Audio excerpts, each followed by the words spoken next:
Greg and Ange, they talk about anime, they scream and shout on shows you've never seen or heard. They're all awesome, please take their word. This cast ain't all it seems to be, between just you and me. Guess it's all an anime daydream.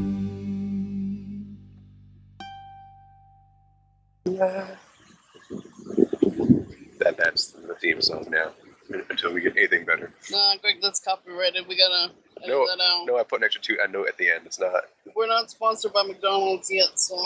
I mean, we're turning them down. That's that decision. They offered it to us. We passed it up. Is that the word now? Is this really how we're gonna be starting this? No. Yes. Sorry, guys.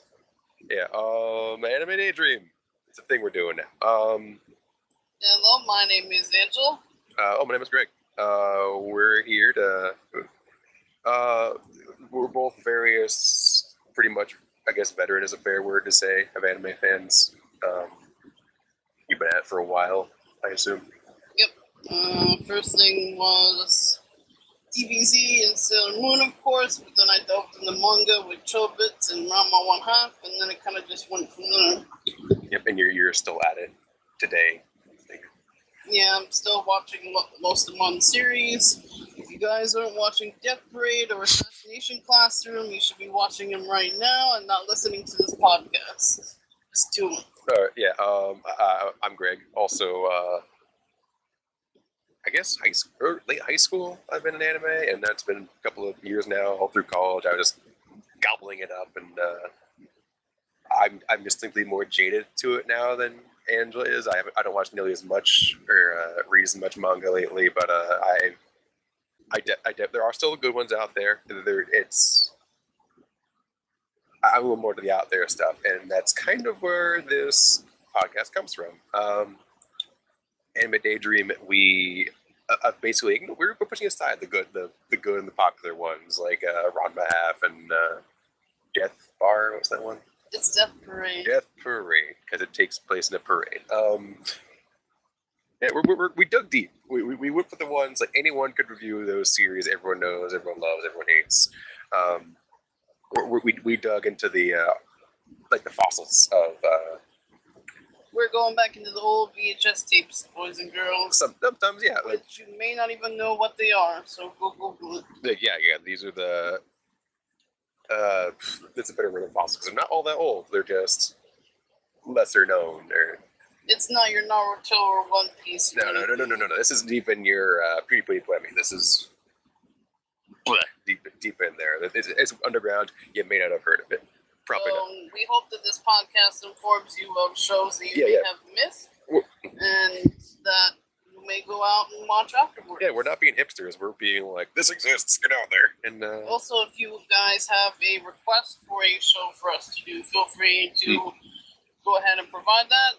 We're gonna try to get URLs and webpage up and all that jazz. So indie and underground stuff, ideally. The joke be like, do Kirby's spitting back at you. But would we be even willing to do like very popular stuff like Hunter x Hunter or maybe Kuroko no Basketball? We'll see work out that way. But you know about that. But let's see. I think that covers our history then. We jump right into it. Then. And we don't have any readers' requests this week due to the podcast launching. There's one that came in. It's a picture of a knife and a teddy bear. I don't know what that's supposed to imply, but I think maybe they don't want us to record this. We're fighting the man. That's how it goes. Starting with the first one. Didn't have a studio, so I don't know where it came from. We got it off of Scrubby Subs, this lesser group we found out about that started just doing stuff I never heard of. Yeah, they've been subbing a lot of stuff that Crunchyroll and Funimation isn't picking up. Yeah, they go to some otaku's house in Japan and get their VHSs, I think, by the look of it. This one was surprisingly well done for something so underground. I thought it was mistranslation at first, but it's just called StarJu. StarJu? StarJu.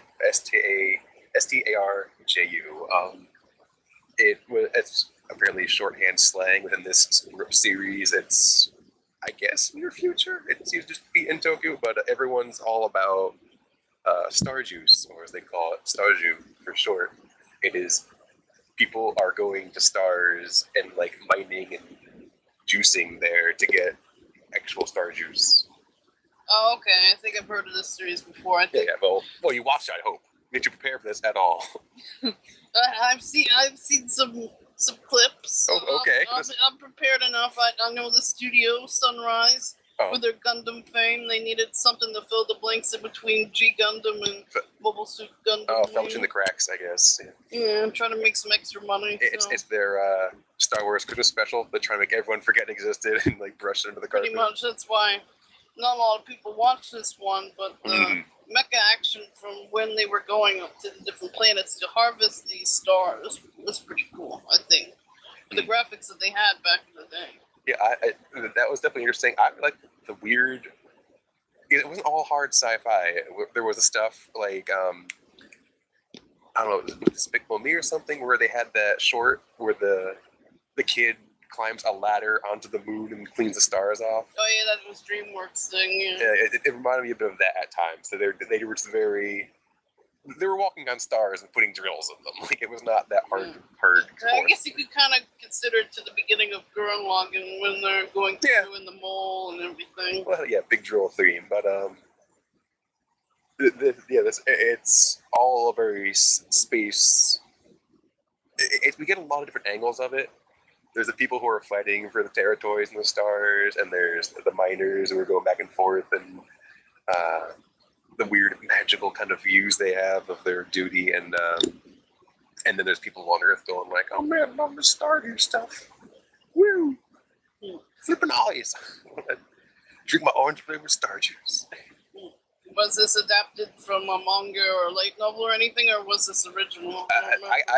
Well, considering how hard the anime was to find, I don't think there's anything attached to it. So yeah. I think it's like you said, they were just slapping it together because they were like, "We've got too much downtime.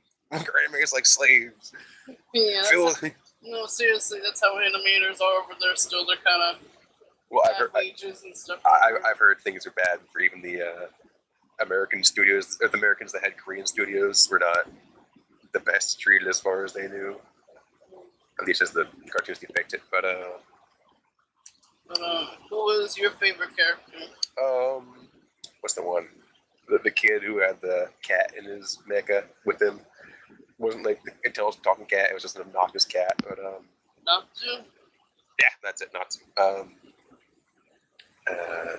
Toya was the cat. That's it. And so he was the mascot character, though, right? Kind of. Like he definitely seems like he'd be the one they just slap on keychains and stuff like that. But yeah, Natsu was the kid who's he was a former miner, and then they threw him into a mecha when pilot crashed and died, and it's like, "Take my robot." I like the one big chick with the green hair that was his love interest. Yeah. Was she supposed to be his age, or was she just like creepily old?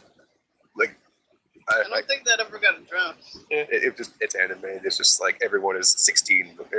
Everyone looks like they're 30 something, but are actually 12. Again, Gurren Lagann. What's her name? How old was she? Gurren Lagann was probably very influenced by the show. I think. I don't think. Studio Gainax wants to admit it, but I think it was definitely a huge influence. Yeah, we don't want anyone to know we got our fingerprints on this. No, I think her name was Chi-Chi. Chi-Chi, yeah. A lot of common names. Like this is pretty old, so I don't know how much they ripped off. Yeah, Natsu was not. Natsu was before Fairy Tail, I think. I'm not sure how old that manga is. Fairy Tail's been around for a while, but I'm sure Natsu's an old name though. Yeah. I'm not an expert on Japanese names, right? I keep thinking it's a super old food, and I realize that's natto. But yeah, and supposedly that's really disgusting. Yeah, stink beans, basically.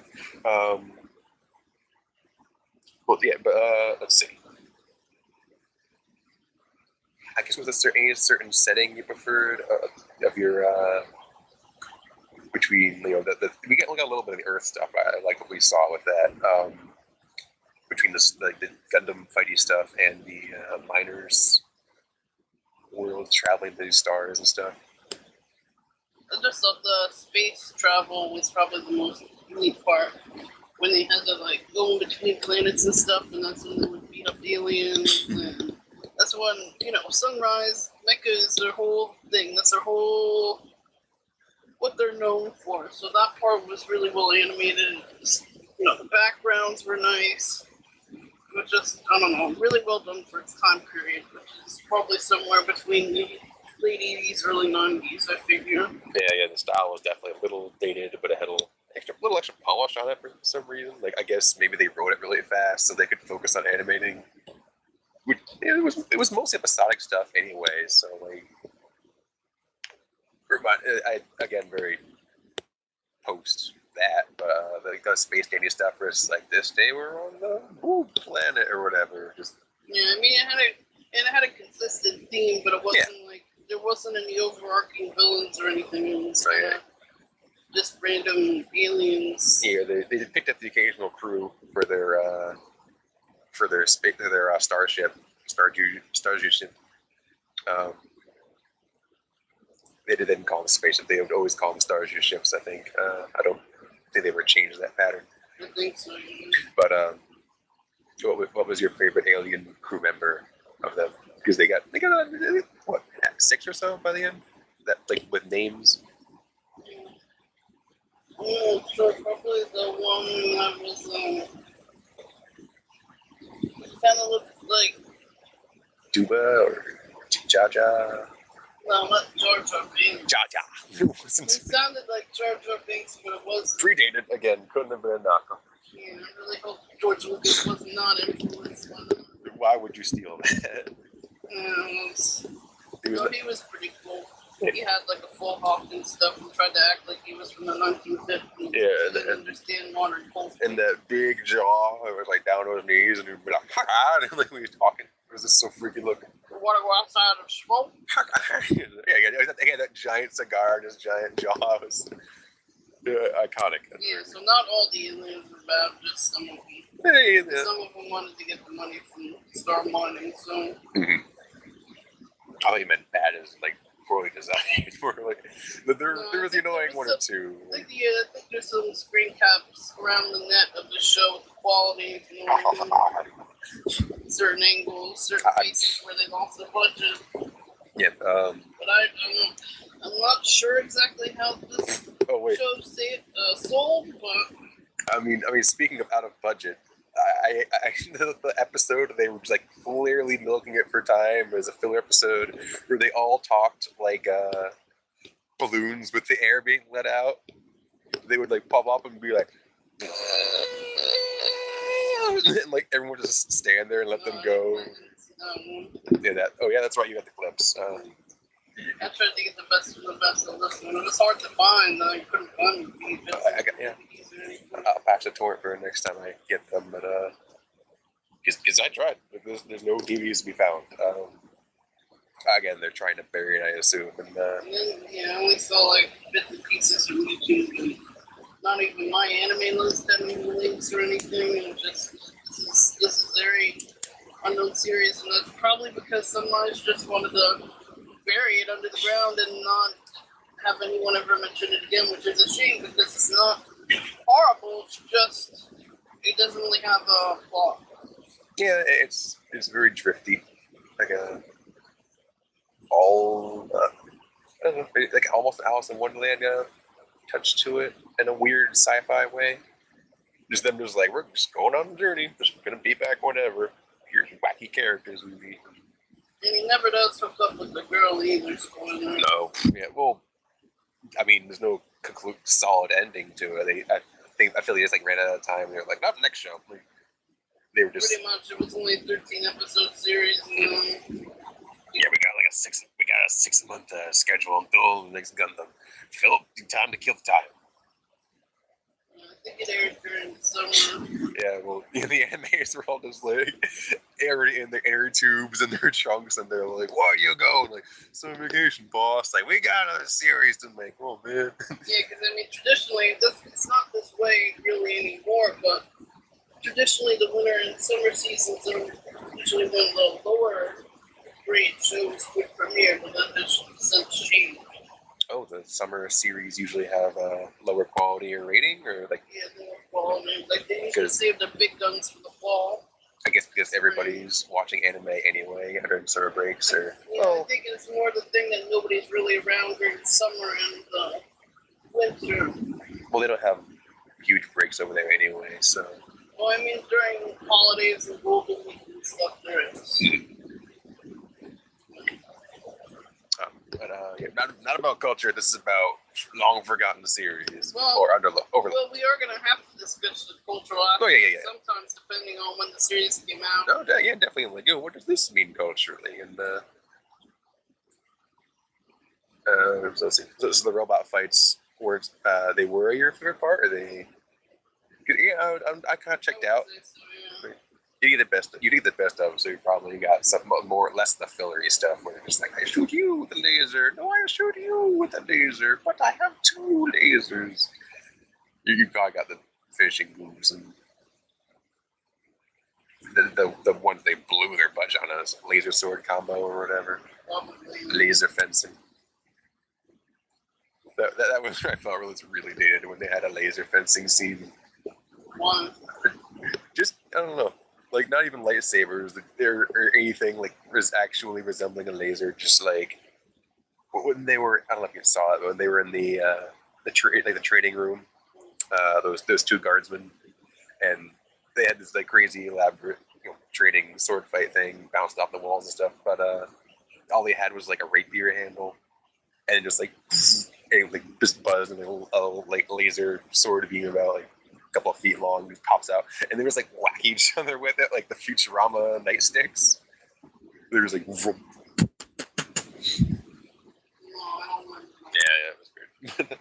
That was like, oh, we thought science was that back then.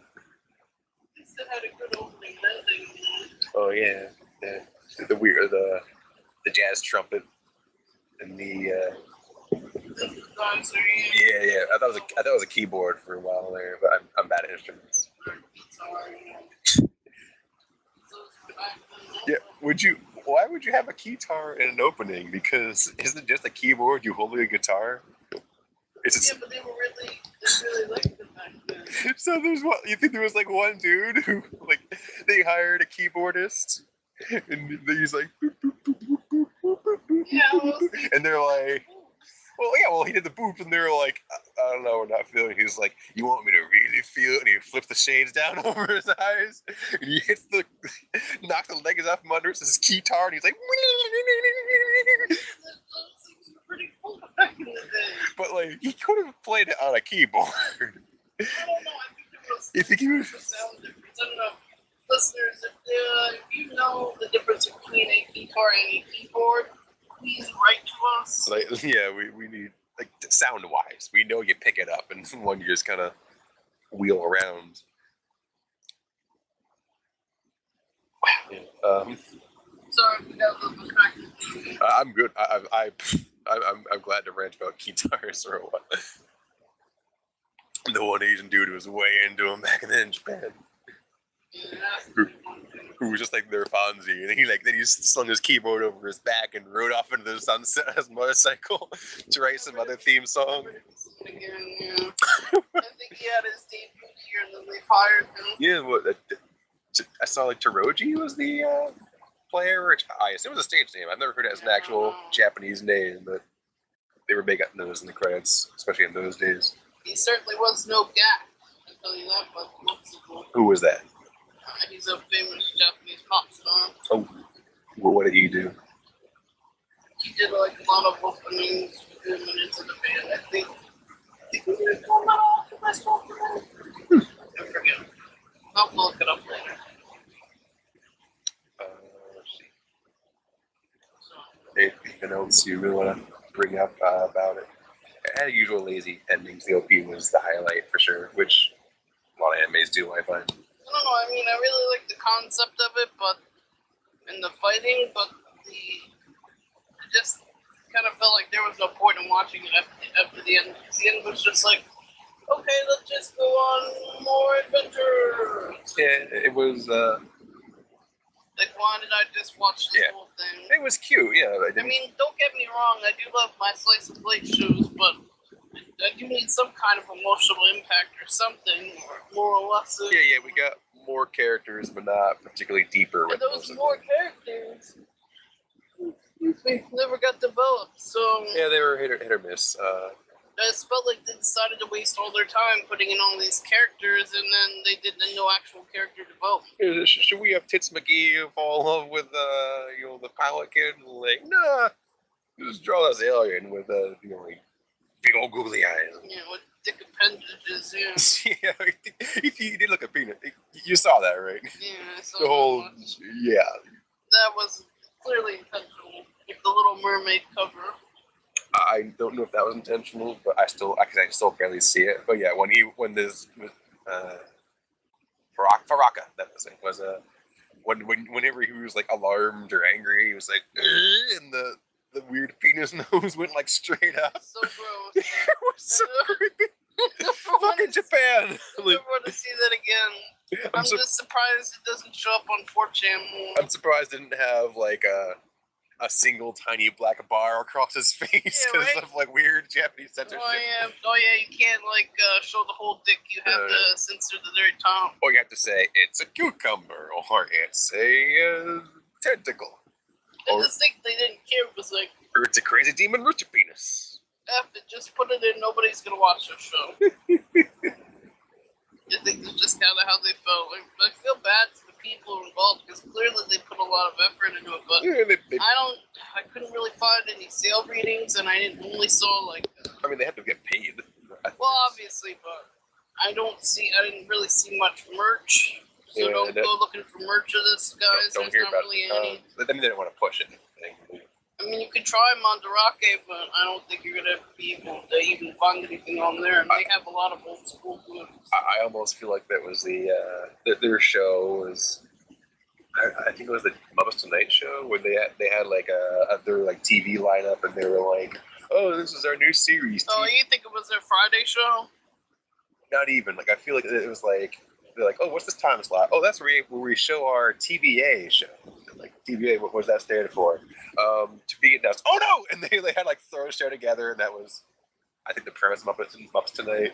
They had to just improvise everything and run the show. Really? I don't know that. Yeah, I think so. It was a throw. I might have been a throwaway joke in the first episode too, but no, it was definitely nowhere near Muppets Tonight. Yeah, well, that show was stupendous, but yeah, it was. That was a pretty good show. Yeah. Anyway, I wonder if they ever would make a Muppets anime. I don't know. Well, to dig around, maybe Scruffy can subs.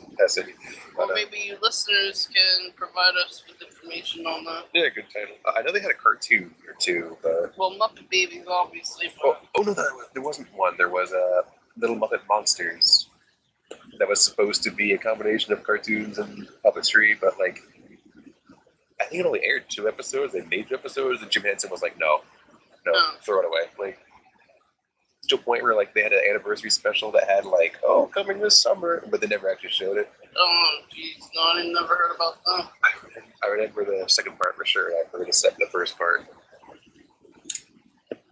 There's probably some Japanese puppet shows we could look into. I haven't really heard of any besides that weird one with the mannequins. Life of something or other, I want to say. No. Okay. You see ads for, I don't know, some bunch of DVDs that Anime Club no one here have looked at.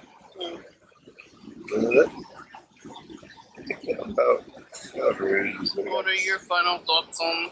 It's short and sweet.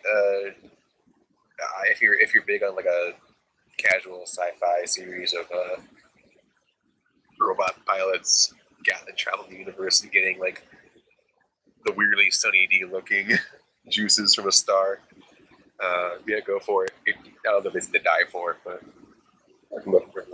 So if you were to give it a Roger and Ebert rating, what would you give it? Thumbs in the middle. I'd probably say 2.5 out of 5. Oh, that's your thumb. No, it's fine. Use the win. 6 out of 10 stars. No, thumbs. 6 out of 10 thumbs. You don't have 6 thumbs. It just says you. And, Ew. did you have any series you wanted to drop? We got time. It's 20 minutes. Death Parade, and Death Parade, and Death Parade. If you take anything out of this podcast, it's Death Parade. It's as I understand it, it's the annual parade where the Grim Reaper leads, and it's kind of a join or die thing, yes? For you not knowing about the show, it's not a very bad description, but no, it's basically this dude named Decim is in essentially, I guess you could consider it something like purgatory, where people who die go into it and they play these bar games to try to unleash their dark side. And through that, Decim has to judge them to whether they go to heaven or hell, so to speak. And I'll leave it at that, because I don't want to spoil the actual development. So no actual spoilers involved. If you go to a bar and you play darts, and then Death shows up and is like, you did okay. Keep going to Death City or go to Valhalla. No, basically what he does is he pins 2 people against it, and at the beginning of the game it seems like a normal game. And then because when they first enter this world, they don't have their memories. So when they go into the game, he starts to trigger their memories. So they start to remember, oh, I did this in life, or oh, I killed this person, or oh, this is how I died. And he does things to think that they're going to die if they don't do the game, or they'll kill each other depending on who loses. And depending on how they act during the game, he judges them and decides on who goes where. And currently it is on Funimation. I know there are dub episodes out, but like I said, I've been recommending it to everybody, and everyone's been enjoying it. Super underground is what you're saying. It is, because it was based off an anime short that they did for a festival. A completely original anime short, and then it from the Anime Mirai project. And it just became its own anime, so it's an original series. Check it out, guys. Also, check out StarJu. StarJu. Hopes that was a Pokemon. A little bit of accent to it. Anything else you want to check on or call there? Any series to drop or statement for next time? I guess not right now. Yeah, bank this, see what happens. Yeah. So I guess that's it. Well, thank you guys for listening today. Like I said, this was our first podcast, so please go easy on us. Any questions or concerns? Do not go easy on us. No, please go easy. No. We just punch our podcast in the balls and just. We don't have balls, so don't do it. Well, then you're not gonna be affected. I'm gonna be the only one. Just punch in the balls. It's the only way we can get off. Yeah, but then I have to deal with you. Getting punched in the balls? Oh, I guess this wasn't made apparent in the beginning, but we are engaged, so. Oh, yeah. We've been dating for a long time now. Technically met an anime club. Yeah, met through a friend of a friend, but. Yeah, that whole thing happened. But, we'll cover that more and more as we go, maybe. But any questions or concerns? We don't have a website at the moment, but hopefully we will soon. So recommended lesser known series, we could look into those. Just throw us a title and we'll figure it out from there. Yeah, even more popular series would be willing to go ahead and make a mockery of as well. Go to do like a riff tracks type thing. Oh wait, that's involved. But that's a scripting and you don't know what goes into a riff tracking. But I'm sure we can figure it out. We're smarter than the average chimpanzee. I think that's true. Yeah. We will leave it at that for now. Anime Daydream. Tell your friends, prank them, and they will hate you forever. Have a good night, guys, and thanks for listening. Good night. Not see, but I can't see you. Good night, Sweden, and everyone else is listening. Hope to hear from you soon. Bye-bye. Bye.